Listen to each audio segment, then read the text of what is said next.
अच्छा, जब तुम्हारी इच्छा ही है कि मैं ही उपदेश करूं तो सुनो। सब शास्त्रों का सार तुम्हें बता रहा हूं कि हर समय नाम जप होना चाहिए। पकड़ते रहो, बहुत सुंदर सुंदर शिक्षाएं महाप्रभु ने दी। सब साधनों का सार है हर समय नाम जप होना चाहिए। पहला, प्रेम की उपलब्धि केवल नाम स्मरण से ही होती है। सेवक जी महाराज कह रहे, प्रेम मूल यह नाम है, प्रेमी रसिक जपत यह नाम, प्रेम मगन निज बन विश्राम। नाम स्मरण सर्वश्रेष्ठ सुख का साधन है। नाम स्मरण प्रेम उपलब्धि करता है। बस समझना यह है कि नाम स्मरण कैसे बन के किया जाए। प्रेम प्राप्ति के लिए सबसे पहले साधु संग करना अत्यंत आवश्यक है। साधन है नाम स्मरण।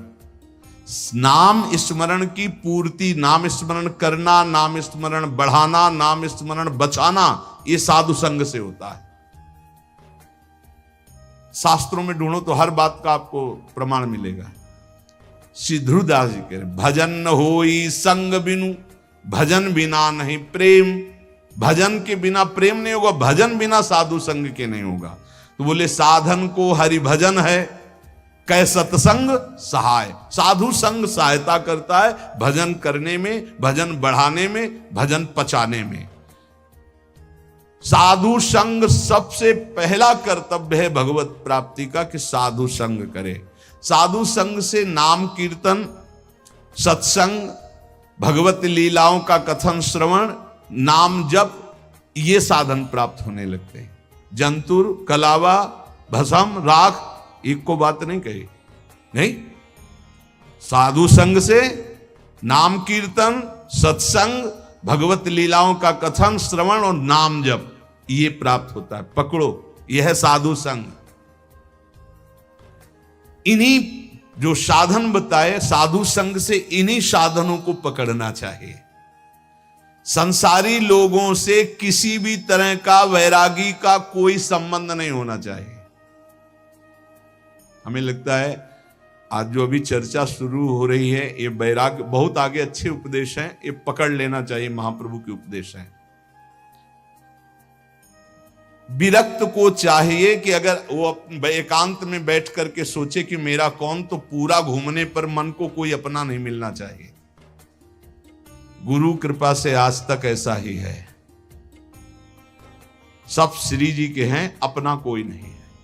वैरागी को चाहिए कि उसके संबंध के रजिस्टर में एक ही नाम होना चाहिए, हमारे माई श्यामा जू को राज, बस मेरे तो गिरधर गोपाल दूसरो न कोई। मीरा जी के रजिस्टर संबंध में, रजिस्टर में जो संबंधी है वो कौन है? बोले मेरे तो गिरधर गोपाल दूसरो न कोई। और ये संबंध पुष्ट कैसे होता है? बोले साधु संग से। मीरा जी भी यही कहते हैं कि रात दिन संतों का संग करके ये प्रेम बेली जो बोई, तो उस प्रेम बेली में जो अनन्य फल लगा, वो मेरे तो गिरधर गोपाल दूसरों न कोई। दूसरी बात, पहली बात साधु संग करना है।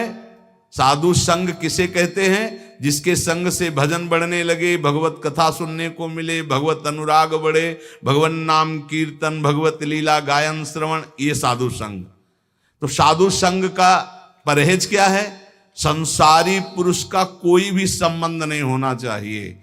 अगर तुम्हारे हृदय को ऐसे राउंड लगाकर जांच करना हो तुम्हें, तो देखो तो एक ही जगह निकले कि हमारे माई श्यामा जू को राज। श्यामा जू के सिवा, जैसे महाप्रभु हरिवंश चंद्र जू कह रहे, मेरे प्राणनाथ श्री श्यामा शपथ करो तृण छिए, कसम खा के कहता हूं श्यामा जू के सिवा हमारा कोई नहीं है।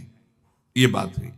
अब दूसरी बात है, संसारी लोगों से किसी भी तरह से बात करने का अवसर ना देना। प्रपंच की बातें नहीं। बोधियंता परस्परम का आदेश है भगवान का, मेरी चर्चा करो परस्पर बैठकर, और जहां प्रभु की चर्चा से संसार की तरफ जाने लगे, उठो चल दो। दूसरी आगे की बात, किसी भी वैष्णव को ये नियम पक्का ले लेना चाहिए कि ना किसी की निंदा करेंगे, ना किसी की निंदा सुनेंगे। दिमाग में लिख लो चाहे रजिस्टर में, बहुत जरूरी है, नहीं तो भजन छीन हो जाएगा। महाप्रभु कह रहे हैं ना किसी की निंदा करेंगे, ना किसी की निंदा सुनेंगे, ये नियम ले लो। बड़े बड़े ऋषियों ने इस बात के लिए सावधान किया है कि दूसरे की निंदा नहीं करनी, दूसरे की निंदा नहीं सुननी। इन बातों का सदा ध्यान रखते हुए बचना कि कभी किसी की निंदा मत कर देना। दूसरों के गुण दोषों का कथन करने वाला उपासक बहुत बुरी तरह भ्रष्ट हो जाता है। यदि कुछ कहना है तो कृष्ण चर्चा करो, भगवत चर्चा करो, कभी किसी की चर्चा मत करो, प्रभु की चर्चा के सिवा, नहीं तो निंदा होने लगेगी, अपराध बन जाएगा। डरो तब सुख हरिवंश गुण नाम रसना रटत और बहुवचन अति दुखदानी। कोई कितना भी अवगुणी हो उसके अवगुणों की चर्चा मत करो। तुम्हें तो अपना हृदय निर्मल करना है। तेरे भावे जो करे भलो बुरो संसार, नारायण तू बैठ के अपनो भवन बुहार।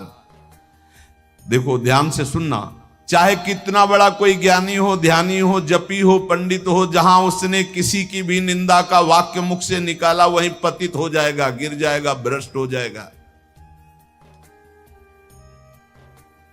निंदा ऐसे होती कि यार वो तो बहुत सुंदर बोलते हैं, ऐसा है वैसा है, अच्छी अच्छी बातें निकलते हैं, पर जो है उनको ऐसे नहीं, वो जहां पर लगाया तो तुम्हारे पर लग गए, उड़ जाओगे। किसी के भी दोष की वार्ता ना करो, एक भी दोष चर्चा ना करो। महाप्रभु कहे जो दोष चर्चा करोगे तुम्हारे हृदय में दोष प्रवेश करके तुम्हें नष्ट कर देगा। ये अनुभूत बात है, अनुभूत बात, ये अनुभूत। दोषों के परमाणु बड़े सूक्ष्म होते हैं। जब तक तुम दूसरे की निंदा नहीं करोगे, दोष वर्णन नहीं करोगे, मान लो दोष दर्शन हो गया पर वर्णन नहीं किया तो वो नष्ट हो जाएगा, तुम्हें फांस नहीं पाएगा। लेकिन जहां तुमने दूसरों के दोषों का वर्णन किया, निंदा की, तहां तुम निंदनीय बन जाओगे, तुम्हारी निंदा होने लगेगी। ज्यों ज्यों तुम दूसरे की निंदा करोगे त्यों त्यों अच्छे परमाणु नष्ट होते जाएंगे, गंदे परमाणु बढ़ते जाएंगे। हृदय की पवित्रता, सरलता, सच्चिरता और ज्ञानार्जन, भजन, सद्वृत्ति ये सब नष्ट हो जाएगी और मोह का साम्राज्य हो जाएगा, अज्ञान का। डरो, बहुत खतरनाक खेल है। भक्तन की निंदा अति बुरी, भूल करो जिन कोय, कि सुकृत बहु जन्म के छिन में डारे खोए। इसलिए वैष्णव का परम धर्म है कि वो किसी की कभी भी निंदा ना करे और ना सुने। अदोषदर्शी वैष्णव होता है। सुनो, भगवत भक्त जो महात्मा है, भागवत है, साधु पुरुष है, उन्हीं के बीच में बैठो। ऐसे लोगों के बीच में मत बैठो जो एक दूसरे की निंदा करते हैं। ऐसे लोगों के बीच में मत बैठो जो मान प्रतिष्ठा की चाह रखते हैं, जो भोगों की चाह रखते हैं, जो काम तृष्णा वाले हैं। ऐसे लोगों का संग बिल्कुल मत करो। संगम त्यजेत मिथुन व्रतिनाम मुमुक्षु। विरक्त को चाहिए कि सदैव बचकर रहे ऐसे लोगों से, क्योंकि इनके परमाणु ऐसे होते हैं कि विरक्त की विरक्तता नष्ट हो जाएगी। इस वैराग्य के मार्ग में विषयी पुरुषों से बचना ऐसे बताया गया कि जैसे तुम्हारी गोद में सांप गिर जाए तो क्या करोगे? पहले झटकोगे, बाद में विचार होगा। ऐसे विषयी पुरुषों पर विचार करने की जरूरत, पहले झटको, दूरी हटो। अगर तुम वहां रहे तो सांप का जैसे काम है कि वो काटी लेगा, ऐसे विष चढ़ जाएगा, विषय रूपी विष चढ़ ही जाएगा पक्का। बहुत विचित्र, तो बड़ी विचित्र लीला है। इसलिए विरक्त को निरंतर भगवान नाम जप, भगवत लीला का गायन, भगवत लीला का श्रवण और विषयी पुरुषों के संग का त्याग और दूसरों की निंदा, दोष और इस प्रकार की सुनना, कथन करना, इसका त्याग, ये बैरागी के सुदृढ़ नियम है। और सुनो, मैं तुम्हें वैष्णव के संक्षेप में मुख्य मुख्य धर्म बताता हूं। पहला, ग्राम्य कथा और भोग कथा एक कभी नहीं देखनी चाहिए, न सुननी चाहिए। ग्राम्य कथा में सांसारिक बातें, भोग कथा में जो विषय भोगों की। मोबाइल वाले वैष्णोजन सावधान, बिल्कुल ऐसा भयावह मोबाइल है कि अगर आप सावधान न रहे तो नष्ट हो जाएंगे। भगवत लीला कथा सुनने के लिए आपने मोबाइल खोला तो जहां लीला कथा आ रही वहीं बगल में भोग कथा और संसार कथा के भी वीडियो हैं। आपने इसे टच किया तो लीला शुरू हो जाएगी और तुम्हारी लीला बिगड़ जाएगी। बहुत संभल कर, बहुत संभल कर। छोटे छोटे बच्चों की वो बुरी दशा हो रही इस मोबाइल के कारण, पर बहुत लाभ